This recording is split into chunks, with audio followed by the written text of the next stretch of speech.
तो दोस्तों आज की वीडियो बड़ी इंपॉर्टेंट होने वाली है उन तमाम दोस्तों के लिए जो चाहते हैं कि पीआर के साथ रजिस्टर्ड हो, एक्टिव टैक्स पेयर हो और टैक्स कटौती में उसके साथ रिलैक्सेशन हो। कैसे पीआर के पोर्टल में रजिस्ट्रेशन करनी है तो आज की इस वीडियो में मैं आप लोगों को डिटेल के साथ बताने जा रहा हूं। लेकिन वीडियो की तरफ बढ़ने से पहले एक रिक्वेस्ट है, आप लोगों ने मेरे चैनल को सब्सक्राइब करना है, वीडियो को लाइक और शेयर करना है। तो सबसे पहले गूगल में जाना है, यहाँ पे लिखना है IRIS यानी आयरिस, और यहाँ पे आके जो फर्स्ट वाला लिंक बने आयरिस 2.0 इसके ऊपर क्लिक करना है और यहाँ से क्रॉस करना है। अब यहाँ पे नीचे आके न्यू रजिस्ट्रेशन के ऊपर क्लिक करना है। यहाँ पे आके आप लोगों के पास इस तरह का इंटरफेस आ जाएगा।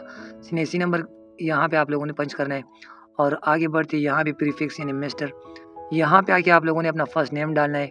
जैसा कि मैं यहाँ पे डाल देता हूँ इम्तियाज़ मोहम्मद को मैं यहाँ से काट देता हूँ और लास्ट नेम की सेक्शन में जाके यहाँ पे मोहम्मद लिख देता हूँ। अब आगे बढ़ते यहाँ पे सर्विस प्रोवाइडर यानी मैं जोंग सेलेक्ट कर देता हूँ और यहाँ पे आके मैंने अपना मोबाइल नंबर डालना है। याद रखिए दोस्तों, वो नंबर आप लोगों ने डालना है जो कि आप लोगों की सीनेसी पे रजिस्टर हो, यानी आप लोगों के अपनी नाम पे हो। और यहाँ पे आके मोबाइल नंबर कंफर्म कर देना है, यानी दोबारा डालना है। यहाँ पे मोबाइल नंबर डालने के बाद दोस्तों हमने आगे बढ़ना है और यहाँ पे आके हमने अपना ईमेल एड्रेस डालना है। मोबाइल नंबर और ईमेल एड्रेस बहुत ही इंपॉर्टेंट होते हैं, तो ये आप लोगों ने ध्यान के साथ यहाँ पे पुट कर देना है और यहाँ पे आके ईमेल को कंफर्म कर देना है, यानी दोबारा से हमने यहाँ पे पंच कर देना है अपना ईमेल एड्रेस कंफर्म करने के बाद हमारे पास जो अगला सेक्शन आता है वो है एड्रेस इन्फॉर्मेशन। इसमें सबसे पहले जो हमारे पास आता है टाइप, अगर टाइप के ऊपर मैं क्लिक कर दूं तो हमारे पास एक ड्रॉप डाउन मेन्यू आ जाएगा, जिसमें से हमने ये सिलेक्शन करनी है कि हमारी जो प्रॉपर्टी है वो कमर्शियल है या रेजिडेंशियल है या जो भी है। तो हमने रेजिडेंशियल के ऊपर क्लिक किया। अब यहाँ पे आके फॉर्म, तो हमारे जो प्रॉपर्टी है वो हाउस है, तो मैं यहाँ से हाउस को सेलेक्ट कर देता हूँ और यहाँ पे आके कनाल या मरला या जो भी स्क्वायर फुट है आप लोगों ने अकॉर्डिंगली इसको सेलेक्ट करना है। मैंने यहाँ पे मरला सेलेक्ट किया। टोटल एरिया जो है वो 8 मरले है, तो मैं यहाँ पे 8 लिख देता हूँ और यहाँ पे आके यूनिट नंबर, यहाँ से असल में हमारा एड्रेस का जो सेक्शन है वो यहाँ से स्टार्ट होते हैं, तो यूनिट नंबर में हम अपना एड्रेस डाल देते और यहाँ पे आके कॉम्प्लेक्स और स्ट्रीट में जो है ना एड्रेस का दूसरा पोर्शन डाल लेते। तो इस तरह एरिया और लोकेलिटी में हम अपने डिस्ट्रिक्ट के बारे में बता देते हैं, यानी ये भाई जो डिस्ट्रिक्ट नौशेरा से बिलोंग करते हैं तो यहाँ पे मैं लिख देता हूँ डिस्ट्रिक्ट नौशेरा। अपने डिस्ट्रिक्ट का नाम पुट करने के बाद हमारे पास जो अगला ऑप्शन आता है वो इस सिटी के बारे में, तो यहाँ पे आके ये जो सर्च वाला आइकन गिवन है इसके ऊपर मैं क्लिक कर देता हूँ और यहाँ पे मैं नौशेरा सर्च कर देता हूँ। यहाँ से आके तो यहाँ पे हमारे पास सिलेक्शन का ऑप्शन आ चुका है, तो मैं यहाँ से इसको सेलेक्ट कर देता हूँ और आगे बढ़ते यहाँ पे जो है ना मैं ऑनर सेलेक्ट करता हूँ और यहाँ पे 100% शेयर। अब आगे बढ़ते यहाँ पे मैंने अपना कैप्चा एंटर करना है और कैप्चा एंटर करने के बाद हमने सबमिट के ऊपर क्लिक करना है। तो जैसे ही मैं सबमिट के ऊपर क्लिक कर देता हूँ, यहाँ पे मुझे 2 कोड रिसीव होंगे, एक मोबाइल सिम के ज़रिए और दूसरा ईमेल के ज़रिए रिसीव होगा। तो मैंने क्या करना है, ये दोनों कोड वहाँ से कॉपी करना है और नीचे आके यहाँ पे आप लोगों को अगर मैं दिखा सकूँ SMS वाले कोड में SMS वाला कोड जो मुझे रिसीव हो चुका है वो यहाँ पे पंच करूँगा और ईमेल के ज़रिए जो कोड मुझे रिसीव हुआ है वो ईमेल के सेक्शन में मैं यहाँ पे पेस्ट कर लूँगा। तो जैसे ही मैं इसको पेस्ट कर लेता हूँ और यहाँ पे आके सबमिट के ऊपर क्लिक कर दूँ, सबमिट करने के बाद यहाँ पे हमारा जो ID है वो क्रिएट हो चुका है पीआर के पोर्टल पे। यहाँ पे मैं इसको, अगर आप लोग सेव करना चाहते तो सेव कर दे, मैं इसको नहीं सेव करना चाहता हूँ। तो यहाँ पे आप लोग देख सकते हो दोस्तों, login to Iris by entering your registration number which is your CNIC, यानी आयरिस के ऊपर अगर हमने लॉगिन करना है तो हमारा जो ID होगी वो हमारी सीनेसी नंबर होगी। पासवर्ड जो है ना which has been sent on your cell number, password हमें अपने सेल नंबर पे रिसीव हो चुका है। तो अब यहाँ से मैं इसको बैक कर लेता हूँ, यहाँ से मैं क्रॉस कर लेता हूँ और यहाँ पे सीनेसी नंबर डाल लेता हूँ इस भाई का जिसके लिए मैंने रजिस्ट्रेशन कर दिया और नीचे आके वो वाला पासवर्ड यहाँ पे पेस्ट करना है जो कि सेल नंबर के ज़रिए या ईमेल के ज़रिए मुझे रिसीव हो चुका है, तो मैं यहाँ पे डाल लेता हूँ और नीचे आके लॉगिन के ऊपर क्लिक कर देता हूँ। तो जैसे ही मैं लॉगिन करता हूँ तो यहाँ पे जो पहला काम है हमारा वो हमने यहाँ पे अपना पेन चेंज करना है। तो यहाँ पे चेंज पेन के ऊपर मैं क्लिक कर देता हूँ और यहाँ पे मैं एक न्यू पेन जो है ना डाल लेता हूँ और यहाँ पे आके कंफर्म करके नीचे आके ओके कर। और दूसरा काम जो हमने करना है वो यहाँ पे हमने अपने पासवर्ड चेंज करना है, तो यहाँ पे करंट पासवर्ड में डाल लेता हूँ जो कि मुझे ईमेल के जरिए रिसीव हो चुका था, वो यहाँ पे मैं डाल लेता हूँ और नीचे आके न्यू पासवर्ड में मैं न्यू पासवर्ड डाल लेता हूँ जो मैं क्रिएट करना चाहता हूँ न्यू पासवर्ड। तो इस तरह नीचे आके जो है ना हमने कंफर्म करना है और न्यू पासवर्ड यहाँ पे मैं कंफर्म कर लेता हूँ और नीचे आके ओके कर लेता हूँ। तो इस तरह हमारा जो न्यू पासवर्ड है वो क्रिएट हो चुका है। तो दोस्तों पीआर के पोर्टल यानी आयरिस के ऊपर जैसे हम लॉगिन करते हैं तो इस तरह का मेन्यू इंटरफेस हमारे पास सामने आ जाएगा। फर्स्ट वाला जो मेन्यू है वो है file your income tax return, यहाँ से हम अपने इनकम टैक्स रिटर्न फाइल करेंगे। दूसरा जो मेन्यू है हमारे पास वो है मैनेज योर प्रोफाइल, यहाँ से हम अपना प्रोफाइल मैनेज कर सकते हैं। और पीआर मालूमात यहाँ पे अगर मैं क्लिक कर दूँ तो यहाँ से हमें अपने विथहोल्डिंग टैक्स के बारे में जो पूरे साल हमने पे किया होता है यहाँ से हमें पता चलेगा। इस तरह आगे file your with holding statement, यहाँ से हमें विद होल्डिंग टैक्स का जो स्टेटमेंट है वो यहाँ से मिलेगा। File your sales tax return, तो सेल टैक्स रिटर्न जो है ना हमें यहाँ से हम अपनी सेल टैक्स रिटर्न फाइल कर सकते हैं। ऊपर जो है ना file your income tax return, वहाँ से हम इनकम टैक्स रिटर्न फाइल कर सकते थे। यहाँ से हम अपनी सेल टैक्स रिटर्न, यानी जो बिजनेस वाला बंदा होते हैं वो यहाँ से अपनी सेल टैक्स रिटर्न यहाँ से फाइल कर सकते हैं। आगे बढ़ते हैं सेल टैक्स इनवॉइस मैनेजमेंट, यहाँ से हम अपनी सेल टैक्स का इनवॉइस जो है ना वो यहाँ से हम मैनेज कर सकते हैं। डू यू नीड हेल्प, तो यहाँ से हम हेल्प ले सकते हैं। और क्रिएट योर ई पेमेंट, तो यहाँ से हम अपना ई पेमेंट क्रिएट कर सकते हैं, यानी ATL सरचार्ज वगैरह ये सब कुछ हम यहाँ से कर सकते हैं ई पेमेंट के सेक्शन से थे। अब इख्तियार मालूमात के ऊपर अगर मैं क्लिक कर दूँ तो यहाँ पे हमें अपने विद होल्डिंग टैक्स के बारे में सारे इन्फॉर्मेशन मिलेंगे, यानी साल भर हमने जितना विद होल्डिंग टैक्स पे किया होता है तो वो सारे इन्फॉर्मेशन यहाँ से हमें मिलेंगे। यहाँ पे अगर मैं आप लोगों को दिखा सकूँ तो इसको हम डाउनलोड भी यहाँ से कर सकते हैं और विद होल्डिंग टैक्स का सारा स्टेटमेंट हमारे पास डाउनलोड हो जाएगा। तो अब दोस्तों हमने आगे बढ़ना है और अपनी इनकम टैक्स रिटर्न फाइल करना है। तो यहाँ पे आके मैं क्लिक कर देता हूँ और 2022 यहाँ पे लिख देता हूँ, जो कि फिस्कल ईयर 1 जुलाई 2021 से स्टार्ट होते हैं और 30 जून 2022 पे ख़त्म होते हैं। तो यहाँ पे मैं ओके कर देता हूँ। अब यहाँ पे आके सैलरी के पोर्शन में मैंने अपनी इनकम सोर्स यानी सैलरी, जो मेरा इनकम सोर्स है सैलरी, यानी उसके बारे में मैंने अपना इनकम यहाँ पे डालना है 3 लाख। इस भाई का जो इनकम है वो 3 लाख है और यहाँ पे आके कैलकुलेट के ऊपर मैं क्लिक कर देता हूँ। प्रॉपर्टी, बिजनेस और कैपिटल गेन ये दीगर जो है ना इनकम सोर्सेज है, तो इस भाई का दीगर इनकम सोर्स है नहीं, तो मैं टैक्स चार्जेबल के पोर्शन में जाके कंप्यूटेशन के ऊपर क्लिक कर देता हूँ। तो यहाँ पे हमारा जो एडमिटेड इनकम टैक्स है वो 0 है, क्योंकि 3 लाख के ऊपर हमने कोई टैक्स अदा करना नहीं है बिल्कुल। जो मिनिमम स्लैब होता है वो 6 लाख है, यानी 6 लाख से अबव का अगर आप लोगों का इनकम हो तो आप लोगों ने ज़रूर इनकम टैक्स पे करना होता है। तो यहाँ पे 3 लाख के ऊपर आप देख सकते हो कि हमारा जो इनकम टैक्स है वो बिल्कुल 0 है। अब फिर स्टेटमेंट के पोर्शन में जाके यहाँ पे पर्सनल एसेट के ऊपर मैं आता हूँ। तो यहाँ पे हमने अपने एसेट के बारे में सारे डिटेल पंच करना है, यानी अगर आप लोगों का हाउस है तो उसकी कीमत कितना है वो यहाँ पे हमने डालना है। अकाउंट स्टेटमेंट यानी अकाउंट बैलेंस 30 जून को आप लोगों का कितना है तो वो यहाँ पे डालना है। व्हीकल्स के बारे में डालना है और यहाँ पे हमने अपनी लाइबिलिटी के बारे में यहाँ लिखना है, यानी जितने भी अगर कर्जा जात हो तो यहाँ पे उसकी इन्फॉर्मेशन हमने नीचे जाके देने। तो सबसे पहले यहाँ पे मैं अपनी प्रॉपर्टी के बारे में, यानी इस भाई की प्रॉपर्टी के बारे में यहाँ पे सारे इन्फॉर्मेशन पुट कर देता हूँ। सबसे पहले हमने यहाँ पे प्रॉपर्टी का एड्रेस डालना होता है। प्रॉपर्टी का एड्रेस ऊपर डालने के बाद यहाँ पे हमने कमर्शियल या रेजिडेंशियल हाउस और एरिया और सिटी ये सारे इन्फॉर्मेशन यहाँ पे पुट कर देनी है। तो ये चूँकि घर रेजिडेंशियल है तो यहाँ पे मैं रेजिडेंशियल पुट कर देता हूँ और दूसरे सेक्शन में हाउस और आगे 8 मरला पुट कर देता हूँ और यहाँ पे सिटी जो है ना नौशहरा और सबमिट कर देता हूँ। अब यहाँ पे आके मैंने फिगर डालनी है, यानी इस हाउस की जितनी कीमत है वो यहाँ पे मैंने शो करनी है। तो इस घर का जो कीमत है वो भाई के मुताबिक 5 लाख है, तो यहाँ पे मैं 5 लाख पुट कर देता हूँ और यहाँ से कैलकुलेट के ऊपर क्लिक कर देता हूँ। अब आगे बढ़ते हैं, यहाँ पे हमने अपना अकाउंट बैलेंस जो 30 जून को हमारे अकाउंट में जितना बैलेंस होते हैं वो यहाँ पे पंच करने हैं। सबसे पहले हमने ऊपर अकाउंट नंबर डालना है और दूसरे सेक्शन में आके अकाउंट टाइप, यानी अकाउंट और टाइप जो है ना सेविंग है, और नीचे आके यहाँ पे हमने इदारे का यानी जो भी बैंक में अकाउंट है तो वो लिखना है, यानी नेशनल बैंक NBP। तो यहाँ से मैं सबमिट कर देता हूँ और यहाँ पे आके जितना बैलेंस 30 जून को हमारे अकाउंट में पड़ा होता है तो वो यहाँ पे हमने शो करना है। तो इस भाई के अकाउंट में 51,000 और समथिंग इस तरह का बैलेंस है, तो वो मैं यहाँ पे पुट कर देता हूँ और कैलकुलेट के ऊपर क्लिक कर देता हूँ। अब आगे बढ़ते हैं और दीगर एसेट के बारे में हमने डिटेल प्रोवाइड करनी है। तो इस भाई के पास जो है ना गाड़ी है, तो नीचे आके मैं यहाँ पे मोटर व्हीकल के सेक्शन में क्लिक कर देता हूँ और यहाँ पे सबसे पहले मैंने गाड़ी का रजिस्ट्रेशन नंबर डालना है और नीचे आके यहाँ पे प्राइवेट और कमर्शियल मेक और मॉडल और इस तरह इंजन कैपेसिटी ये सारी डिटेल मैंने यहाँ पे पंच कर देनी है। तो ये सारे इन्फॉर्मेशन डालने के बाद इसको मैं सबमिट कर देता हूँ और यहाँ पे आके इस गाड़ी की जितनी वैल्यू है वो मैं यहाँ पे पंच कर देता हूँ, यानी 3.5 लाख। तो ये मैंने यहाँ पे फिगर लिख दिया और यहाँ पे आके कैलकुलेट के ऊपर दोबारा से मैं क्लिक कर देता हूँ। तो ये जितने भी एसेट है ये हमारे जो है ना यहाँ पे मैंने पंच कर दिए। अब जो है ना हमने जाना है पर्सनल एक्सपेंस के बारे में, यानी साल भर जितने भी हमने एक्सपेंसेस किए तो वो यहाँ पे उसके सारे डिटेल में यहाँ पे पंच करूँगा। तो दोस्तों जल्दी मैं अपने एक्सपेंसेस के बारे में यहाँ पे सारे फिगर्स पुट कर लेता हूँ। जितने भी साल भर मैंने एक्सपेंसेस किए तो यहाँ पे मैं सारा रिपोर्ट कर देता हूँ।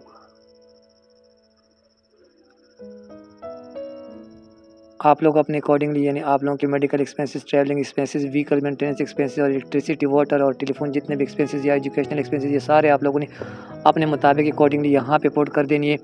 यहाँ पे आप लोग देख सकते हो मैं अपने सारे एक्सपेंसेस यहाँ पे डाल लेता हूँ।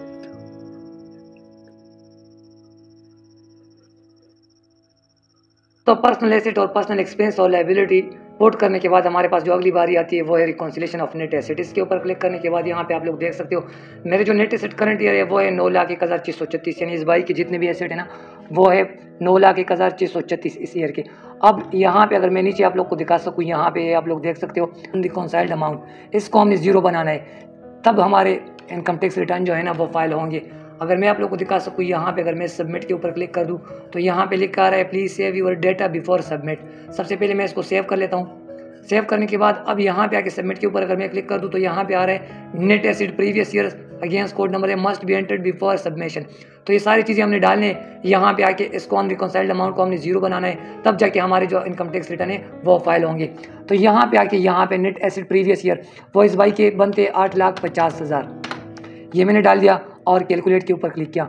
अब नीचे आके यहाँ पे अगर मैं आप लोग को दिखा सकूँ, यहाँ पे फॉरेन रेमिटेंस, इस भाई को जो पूरे साल में फॉरेन रेमिटेंस रिसीव हो चुकी है वो है 35,000 35,000, ये मैंने एंटर किया और यहाँ पे आके दोबारा से कैलकुलेट के ऊपर मैंने क्लिक किया, ये भी एंटर किया। तो अब जो है ना यहाँ पे आके income declared as per return for the year exempt from tax, ये तो हमारा 0 है। Income declared as per return for the year subject to tax to normal tax, तो ये इस भाई का जो इनकम बनते हैं वो 3 लाख बनते हैं।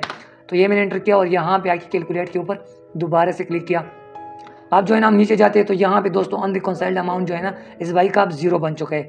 तो अब इसको जो है ना हम इजीली आसानी से, जब अनरिकॉन्साइल्ड अमाउंट हमारा 0 बन चुका है तो अब हम सबसे पहले इसको सेव कर लेंगे और इसके बाद सबमिट के ऊपर क्लिक कर देंगे। तो जैसे ही हम सबमिट के ऊपर क्लिक कर देंगे तो ये रिटर्न हमारे जो है ना फाइल हो जाएंगे। तो अब मैं सबमिट के ऊपर क्लिक कर देता हूँ और यहाँ पे आके हमसे वो वाला पिन कोड मांगा जा रहा है जो कि वीडियो के स्टार्ट में मैं आप लोग को बता चुका हूँ। पिन डालने के बाद दोबारा से आके यहाँ पे सबमिट के ऊपर दोबारा से क्लिक करना है। तो यहाँ पे आप लोग देख सकते हो हमारा टास्क सक्सेसफुली कंप्लीट हो चुका है। यहाँ पे कंप्लीटेड टास्क में अगर मैं आप लोग को दिखा सकूँ तो यहाँ पे आप लोग देख सकते हो कि हमारे 2022 और 2023 के इनकम टैक्स रिटर्न फाइल हो चुके हैं। अब यहाँ पे ये जो आई वाला आइकन गिवन है इसके ऊपर मैं क्लिक कर देता हूँ और यहाँ प्रिंट के ऊपर मैं क्लिक कर देता हूँ। तो ये हमारे पास जो रिटर्न है ये डाउनलोड हो जाएंगे। यहाँ पे मैं आप लोग को दिखाता हूँ, ये आप लोग देख सकते हो हमारे जो इनकम टैक्स रिटर्न हमने फाइल की ये सारे मैंने डाउनलोड किए और हार्ड फॉर्म में आप लोग देख सकते हो मेरे पास सब बिल्कुल हार्ड फॉर्म में मौजूद है। अब यहाँ पे आके मैं इसको क्लोज करता हूँ, यहाँ पे आके क्लोज के ऊपर क्लिक कर देता हूँ और अब कंप्लीटेड टास्क में आके मैं आप लोगों का अपना प्रोफाइल यानी रजिस्ट्रेशन फॉर्म 181 फॉर्म ये दिखाता हूँ। अब यहाँ पे आके ये जो आई वाला आइकन गिवन है इसके ऊपर क्लिक कर देता हूँ और ये जो हमारा 181 रजिस्ट्रेशन फॉर्म है इसको मैं डाउनलोड करता हूँ हार्ड फॉर्म में। तो डाउनलोड करने के लिए अब यहाँ पे आके प्रिंट के ऊपर क्लिक कर देता हूँ और ये आप लोग देख सकते हो कि ये अब हमारे पास डाउनलोड हो रहा है। यहाँ पे आप लोग देख सकते हो ये हमारा जो रजिस्ट्रेशन फॉर्म है ABR का ये हमारे पास डाउनलोड हो चुका है। अब इनकम टैक्स रिटर्न और रजिस्ट्रेशन फॉर्म दोनों को मैं हार्ड फॉर्म में सेव करके अपने पास रख दिया। अब हमने अगर रजिस्ट्रेशन स्टेटस को मालूम करना है तो गूगल में जाके ABR ऑनलाइन चेक लिखना है और इसको एंटर कर देना है। यहाँ पे आके ऑनलाइन वेरिफिकेशन सिस्टम के ऊपर क्लिक कर देना है।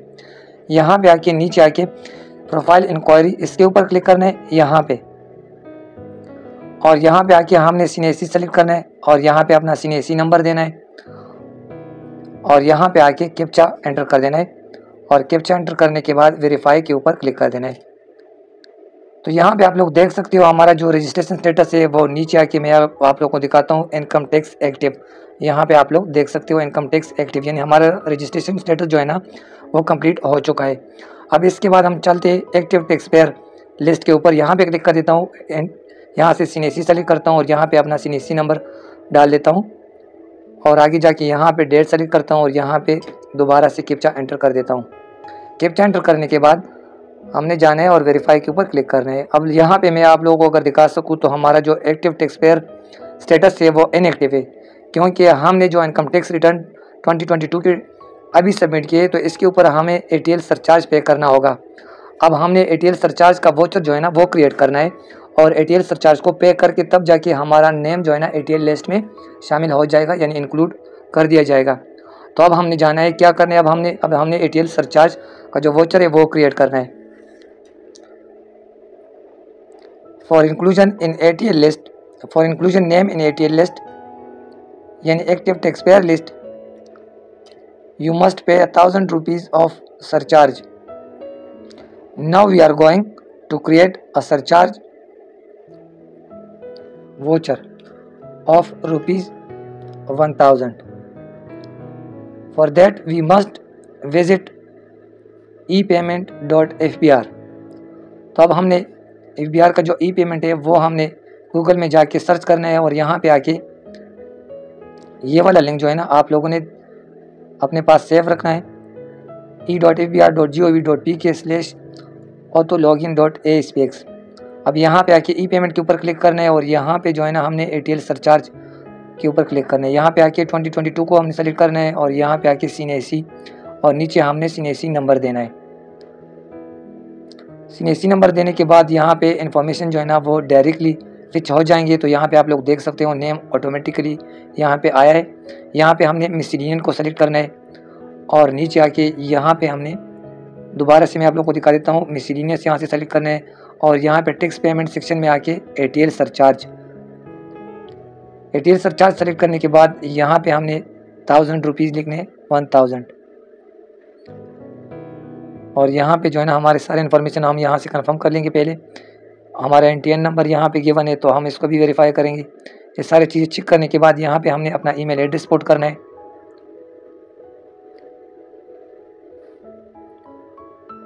ईमेल एड्रेस पुट करने के बाद हमने नीचे आना है, दोबारा से सारी चीज़ों को दोबारा से वेरीफाई करना है और यहाँ पे आके हमने दोबारा से अमाउंट लिखना है 1000 यहाँ पे और नीचे आके ये क्रिएट के ऊपर क्लिक करना है। अब यहाँ पे प्रिंट के ऊपर क्लिक करना है तो ये हमारा जो ATL सरचार्ज का वोचर है ये हमारे पास डाउनलोड हो चुका है। अब हमने किसी भी बैंक में जाना है और बिलखुसूस नेशनल बैंक में जाना है और इसको पे करना है। तो ATL सरचार्ज को पे करने के बाद आधे घंटे के अंदर अंदर आप लोगों का नेम जो है ना वो ATL यानी एक्टिव टैक्स पेयर लिस्ट में इंक्लूड कर दिया जाएगा। Now we are going to pay this ATL surcharge. Bihar related जो भी टैक्स आप लोगों ने कैसे अदा करें, तो हमने सबसे पहले जाना है एचबीएल मोबाइल ऐप में। एचबीएल मोबाइल ऐप में लॉगिन करना है और नीचे स्क्रॉल डाउन करना है। नीचे स्क्रॉल डाउन करने के बाद यहाँ पे देखना है excise and taxation. Excise and taxation का सेक्शन हमने यहाँ पे ढूंढना है। एक्साइज एंड टैक्सेशन के सेक्शन पे हमने क्लिक करना है। यहाँ पे आप लोग देख सकते हो एक्साइज एंड टैक्सेशन के ऊपर मैंने क्लिक किया और अब यहाँ पे आके ड्रॉप डाउन मेन्यू हमारे पास ओपन हो जाती है। तो यहाँ पे हमने FBR को सेलेक्ट करना है और यहाँ पे जो है ना आप लोग देख सकते हो PSID। तो यहाँ पे हमने अपनी PSID एंटर करना है, यानी FBR का जो भी टैक्स है वहाँ पे जो है ना आप लोगों को अपने वोचर के ऊपर जो रेफरेंस नंबर गिवन होते हैं वो यहाँ पे आप लोगों ने डालने हैं, जिसको PSID बोलते हैं। तो वो यहाँ पे हमने एंटर कर देना है और नेक्स्ट कर देना है। अब यहाँ पे हमारी जो इन्फॉर्मेशन है वो फिच हो चुके हैं। तो यहाँ पे आप लोग देख सकते हो मुझे 1000 FBR का जो सरचार्ज है वो पे करना है। यहाँ पे आप लोग देख सकते हो ये मेरा वोचर है FBR का, यहाँ पे PSID ऊपर गिवन है, ये आप लोग देख सकते हो। इसको मैंने कॉपी करके वहाँ पे पेस्ट किया और ये जो है ना FBR का जो ATL सरचार्ज है वो मैंने पे करना है 1000 रुपये। तो ये वोचर आप लोग देख सकते हो। अब यहाँ पे आके ये सारी डिटेल मैंने वहाँ उस वोचर के साथ टेली किए तो ये बिल्कुल सेम थे और कन्फर्म हुआ कि यहाँ फिर हमने नेक्स्ट करना है। नेक्स्ट करने के बाद ये देखिए हमने दोबारा नेक्स्ट करना है और यहाँ पे आप जो है ना मुझे OTP यानी 1 टाइम पासवर्ड रिसीव हो चुके हैं। तो मैं 1 टाइम पासवर्ड वहाँ से कॉपी करके यहाँ पे डाल देता हूँ जी। तो 1 टाइम पासवर्ड डालने के बाद मैं नेक्स्ट कर देता हूँ यहाँ से और अब जो है ना आगे मुझसे ट्रांजेक्शन पासवर्ड मांगा जाएगा। ट्रांजेक्शन पासवर्ड मैं यहाँ पे एंटर कर देता हूँ और नीचे आके यहाँ से पे के ऊपर क्लिक कर देता हूँ। तो जो ही मैं पे के ऊपर क्लिक कर देता हूँ तो प्रोसेसिंग योर रिक्वेस्ट यानी मेरा रिक्वेस्ट जो है ना प्रोसेस हो रहा है। तो अब ये जो है ना आप लोग देख सकते हो कि मेरा जो FBR का ATL सरचार्ज था वो पे हो चुका है। After payment of this surcharge within 30 minutes your name will be included in ATL यानी एक्टिव टैक्स पेयर लिस्ट। दोस्तों यहाँ पे एक बात जरूरी समझता हूँ कि आप लोग अपने ATL सरचार्ज किसी भी बैंक के मोबाइल ऐप से भी पे कर सकते हो और तब जाके आप लोग का नाम ATL में शामिल कर दिया जाएगा। तो दोस्तों अब हमने जाने और अपने नेम को ATL लिस्ट में चेक करना है यानी एक्टिव टैक्स पेयर लिस्ट में चेक करना है कि क्या हमारा नाम इंक्लूड हो चुका है या नहीं। तो गूगल में जाना है और गूगल में जाके यहाँ पे लिखना है FBR ऑनलाइन चेक और एंटर कर देना है। यहाँ पे आके ऑनलाइन वेरिफिकेशन सिस्टम इसके ऊपर क्लिक करना है और यहाँ पे जो 3 लाइन गिवन है इसके ऊपर क्लिक करना है। अब यहाँ पे आके active tax payer list income tax इसके ऊपर क्लिक करना है और यहाँ पे आके पैरामीटर टाइप इसके ऊपर क्लिक करना है। तो एक ड्रॉप डाउन मेन्यू हमारे पास आ जाएगा NTN सीनेसी पासपोर्ट नंबर और रजिस्ट्रेशन नंबर। तो मैं यहाँ पे सीनेसी सेलेक्ट कर देता हूँ और यहाँ पे आके नीचे रजिस्ट्रेशन नंबर यहाँ पे मैं सीनेसी नंबर डाल लेता हूँ और यहाँ पे आके डेट की सिलेक्शन करनी है हमने यहाँ से और नीचे आके यहाँ पे हमने कैप्चा एंटर करना है।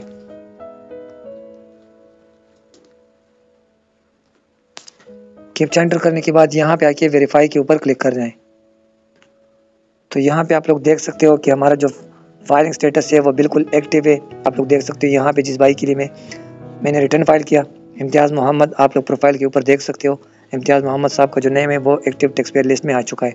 यहाँ पे आके जो प्रिंट वाला आइकन गिवन है इसके ऊपर अगर मैं क्लिक कर दूँ तो यहाँ पे आप लोग देख सकते हो ये वो चरम। तो आप लोग देख सकते हो कि ये जो इम्तियाज़ मोहम्मद साहब है इसका जो फाइलिंग स्टेटस है वो बिल्कुल एक्टिव है। इसको डाउनलोड भी कर सकते हैं। तो यहाँ से मैं साइज़ को A4 को सेलेक्ट करता हूँ, यहाँ पे आके, और यहाँ पे आके इसको मैं डाउनलोड कर लेता हूँ और यहाँ पे आके सेव। तो जैसे ही मैं सेव के ऊपर क्लिक कर देता हूँ तो ये मेरे पास डाउनलोड हो जाएगा मेरे मोबाइल में। यहाँ पे मैं आप लोग को दिखा दूँ प्रिंट PDF ये वाला। आप लोग इस तरह अपने नाम को ATL लिस्ट में शामिल कर सकते हो। यानी इस वीडियो का खुलासा, इस पूरे ट्यूटोरियल का खुलासा क्या बना, सबसे पहले हमने रजिस्ट्रेशन की BR के पोर्टल पे, फिर हमने अपने इनकम टैक्स रिटर्न फाइल किया। इनकम टैक्स रिटर्न फाइल करने के बाद हमारा जो नाम था वो ATL लिस्ट में शामिल नहीं था, यानी एक्टिव टैक्स पेयर लिस्ट में शामिल नहीं था। तो उसके लिए हमने एक सरचार्ज 1000 रुपये का क्रिएट किया। 1000 रुपये का सरचार्ज जब हमने पे किया तो उसके बाद हमारा जो नाम वो एक्टिव टैक्स पेयर लिस्ट में ATL लिस्ट में शामिल कर दिया गया।